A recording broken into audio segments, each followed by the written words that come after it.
वडील जर असते तर या गोष्टींची मला कधीच म्हणजे कमी भासली नसती, पण त्या वडिलांनंतरही आईने घरगुती काम करून माझं सगळं क्रीडा क्षेत्रात आणि शैक्षणिक क्षेत्रात पूर्ण मला सपोर्ट केला. आईशिवाय नंतर वडिलांनंतर आई हा खूप मोठा आधारस्तंभ होता सर माझ्यासाठी.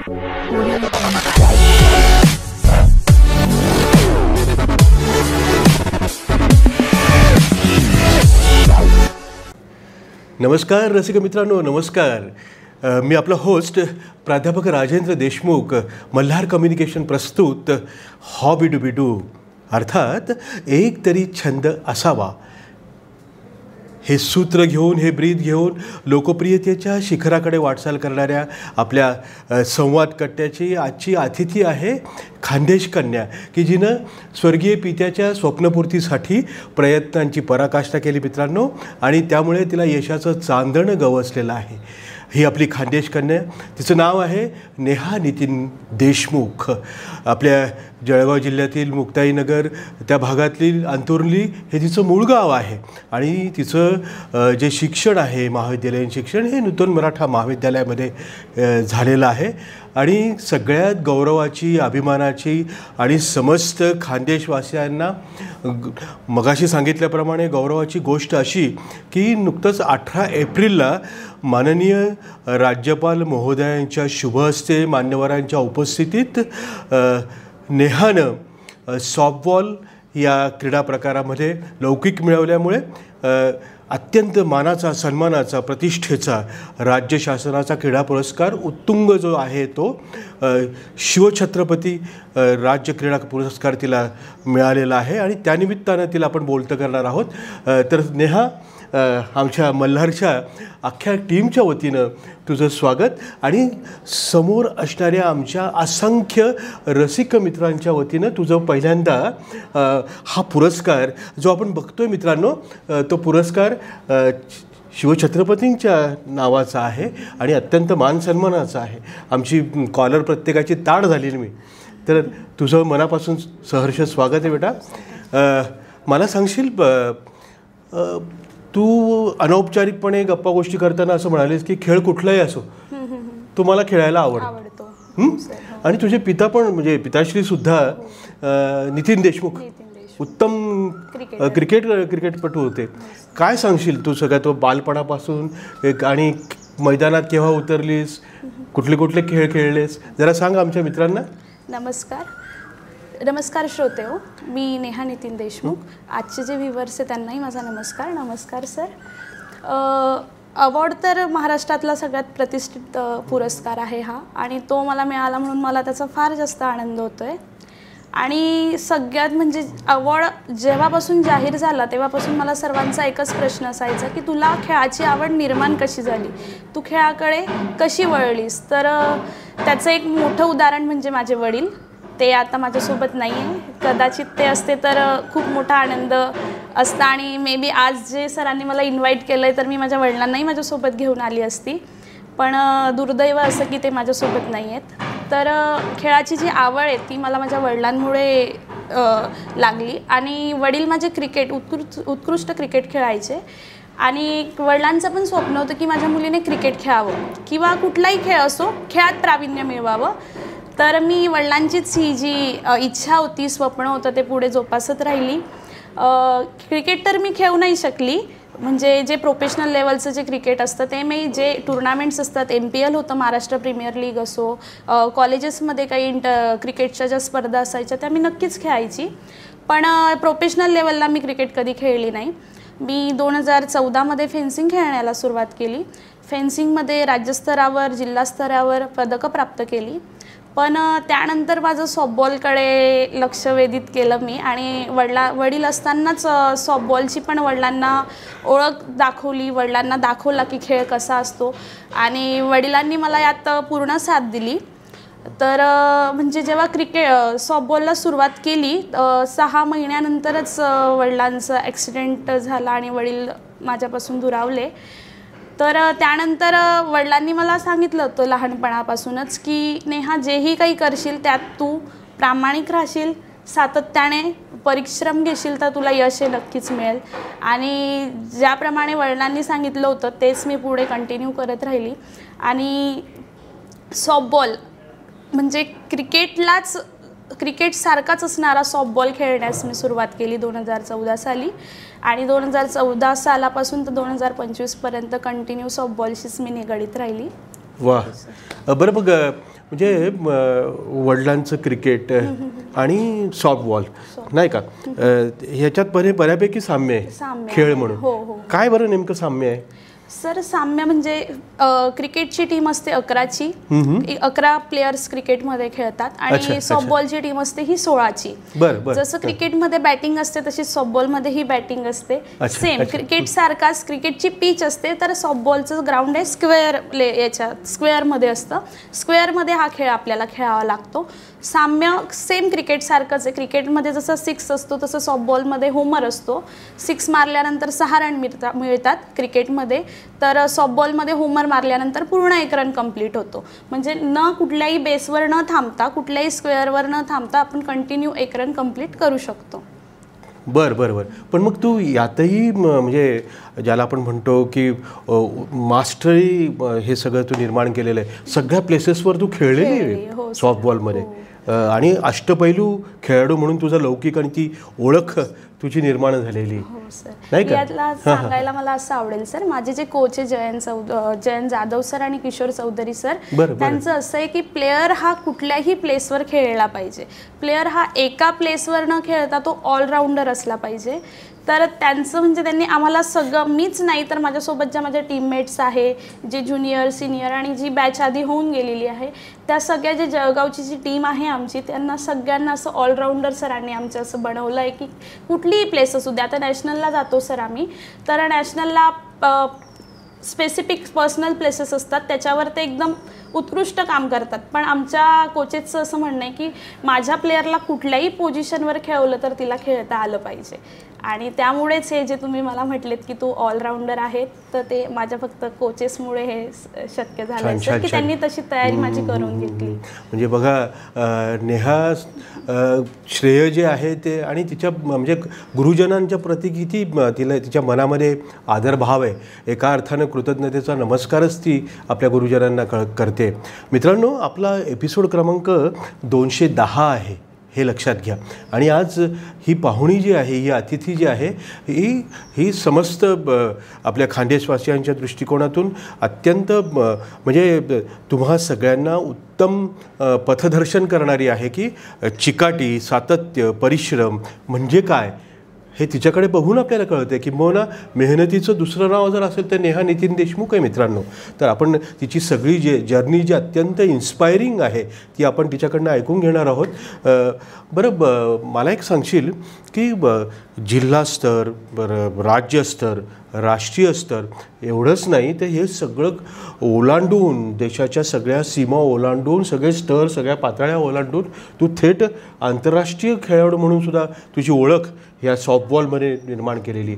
तर तिथपर्यंतचा तुझा प्रवास कसा झाला हे सांगायला मला नक्कीच आवडेल सर. राज्यस्तर, राष्ट्रीय स्तरावर तर कामगिरी केली होती. 10 वर्ष कंटिन्यू मी खेळतच होती जिल्हा, राज्य, राष्ट्रीय स्तरावर. पण इंटरनॅशनलसाठी जे होतं ते माझं ओपन इंटरनॅशनल मी खेळली आहे. की इंटरनॅशनलसाठी क्रायटेरिया असा असतो की आधी आपल्याला पैसे पे करावे लागतात. 1 ते 1.5 लाखापर्यंतची अमाऊंट असते सर, तर ती पे करावी लागणार होती. पण माझी फायनान्शियल कंडिशन तशी नव्हती सर. माझी आई शिक्षित नव्हती की ती कुठला, वडील गेल्यानंतर आई कुठला जॉब करेल. पण आईने घरगुती कामं करून सर माझं शिक्षणही कंप्लीट केलं. माझं MSc कंप्लीट होऊन मी BPEDही कंप्लीट केलं आणि आता मी MAला ॲडमिशन आहे माझं नूतनमध्ये. तर शिक्षणाबरोबरच स्पोर्ट्सलाही मम्मीने मला खूप जास्त हेल्प केली आहे सर. आणि स्पोर्ट्समध्ये पण आपण जरा फायनान्शियल जर थोडं असलं, आपलं स्ट्रॉंग असलं तर नक्कीच खूप मदत होते. वडील जर असते तर या गोष्टींची मला कधीच म्हणजे कमी भासली नसती. पण त्या वडिलांनंतरही आईने घरगुती काम करून माझं सगळं क्रीडा क्षेत्रात आणि शैक्षणिक क्षेत्रात पूर्ण मला सपोर्ट केला. आईशिवाय नंतर वडिलांनंतर आई हा खूप मोठा आधारस्तंभ होता सर माझ्यासाठी. आणि आईने मला कुठल्याच गोष्टी, तुला आठवतो ज्या आईचा उल्लेख तू करतेस त्यांचं नाव काय बरं? त्यांना सॅल्यूट आहे खरंच. योगिता नितीन देशमुख सर. बरं बरं बरं बरं. म्हणजे आईमुळेच हे सगळं जे आज मी तुमच्या समोर बसलेली आहे, विविध शाळांमध्ये कॉलेजेसमध्ये जे मला चीफ गेस्ट म्हणून बोलवत आहेत, हा इतका मोठा महाराष्ट्राचा प्रतिष्ठित अवॉर्ड मी जो आज घेतलाय तो फक्त आणि फक्त माझ्या आईमुळे सर. मार्गदर्शक तर आपल्याला सपोर्ट करतात, पण फॅमिली सपोर्ट पण खूप महत्त्वाचा असतो सर. कारण वडील नसताना मला काही फॅमिली मेंबर्स पण असे होते की नको तिला खेळू देऊ, तिला वडील नाही आहेत आणि खेळण्यासाठी आउट ऑफ महाराष्ट्र मला जावं लागायचं.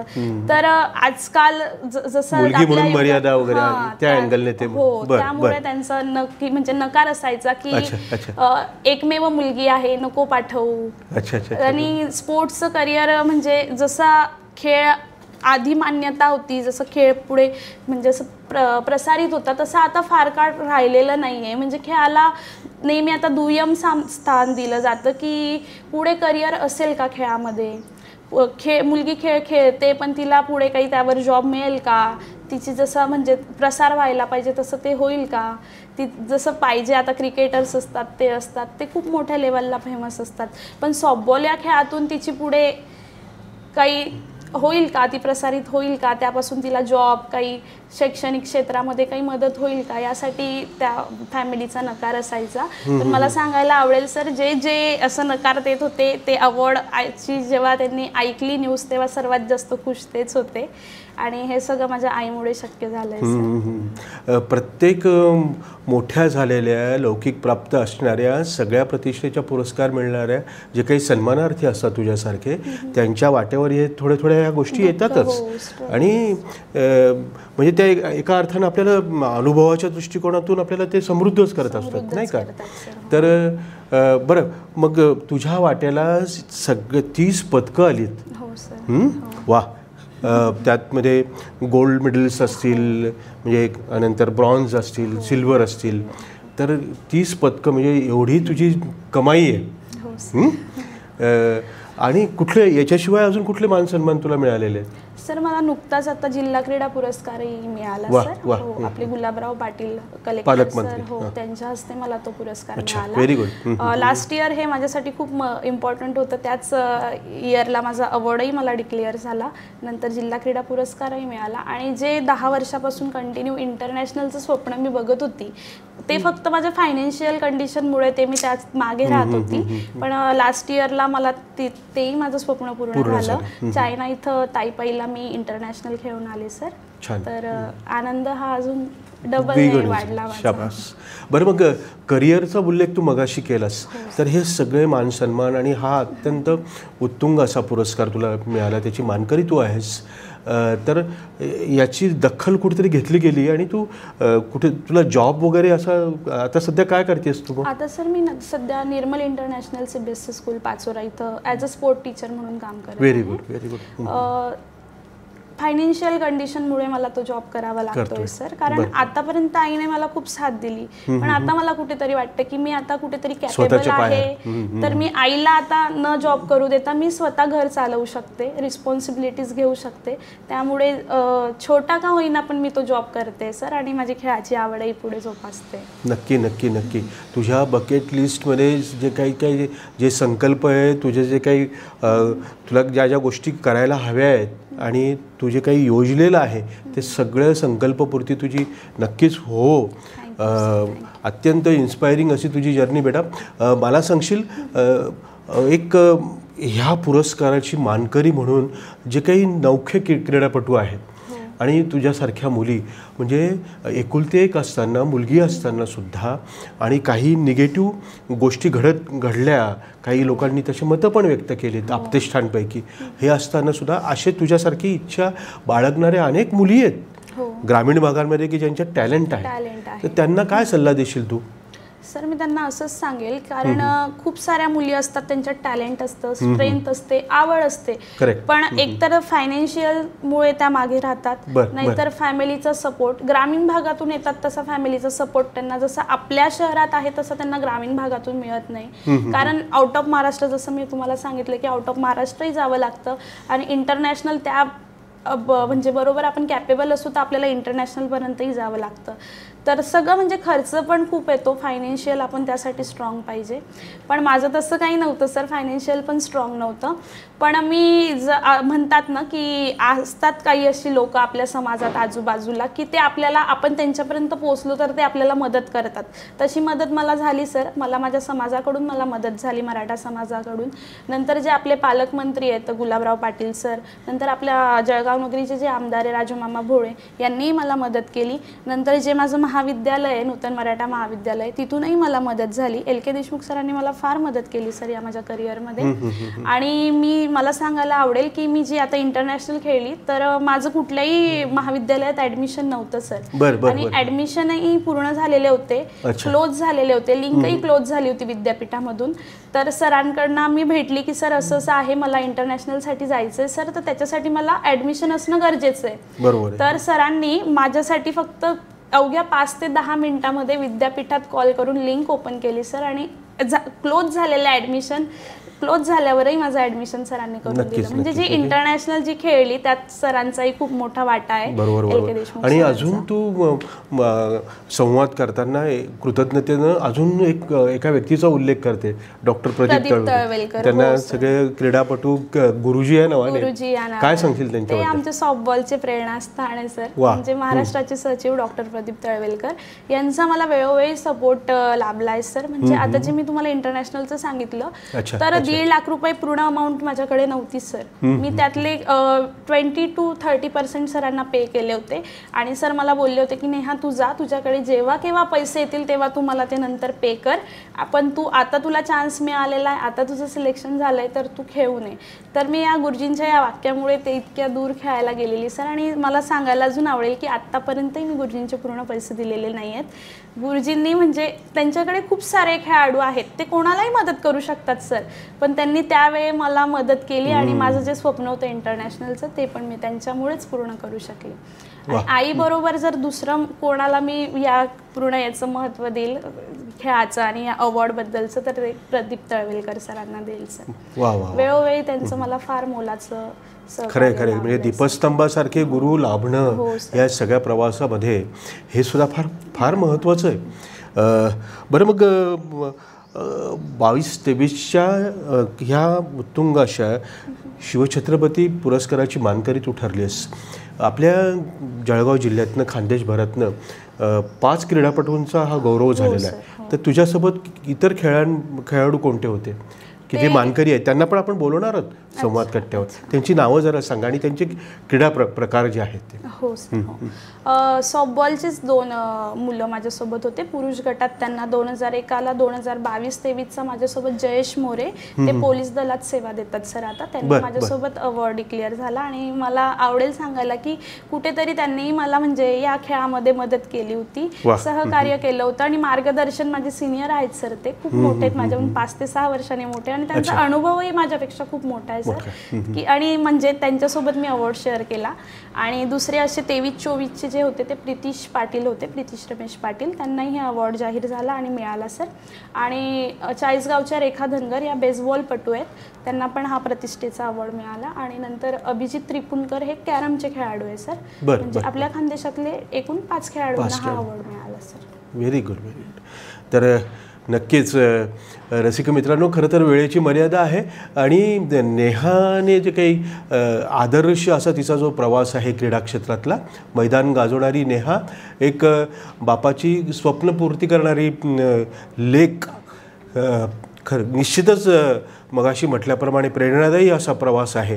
तर नेहा, तू आज आमच्या मल्हारच्या हॉबी डू बी डू या संवाद कट्ट्यावर आलीस आणि शिवछत्रपती राज्य क्रीडा पुरस्काराच्या निमित्तानं मानकरी असलेली तू आज इथे येऊन सगळा प्रवास तू मांडलेला आहेस. तुझ्या सगळी स्वप्नपूर्ती व्हावी, उर्वरित सगळं आयुष्य तुझं उज्ज्वल ठरावं, भविष्यासाठी तुझ्यासाठी शुभचिंतन. आणि आमच्या मल्हार कम्युनिकेशनच्या अख्ख्या टीमच्या वतीनं तुझं मनस्वी आभार. Thank you sir. Thank you sir. नमस्कार, माझं नाव नेहा नितीन देशमुख. आजच्या या कार्यक्रमात हॉबी डू बी डू एकतरी छंद असावा या कार्यक्रमात मला बोलवलं. यासाठी मी मल्हारा सरांचे आणि या कार्यक्रमाचे आणि या हॉबी डुबी डूच्या संपूर्ण टीमचे आभार मानते. मला बोलण्याची संधी दिली. माझा जो अनुभव आहे आणि जी आतापर्यंतची जर्नी आहे ती मला बोलण्याची संधी दिली, त्याबद्दल मी हॉबी डुबी डू या टीमचे आभार मानते. मी सगळ्यांना अपील करते की हॉबी डुबी डू या चॅनलला सबस्क्राईब करा, लाईक करा आणि कमेंट करा.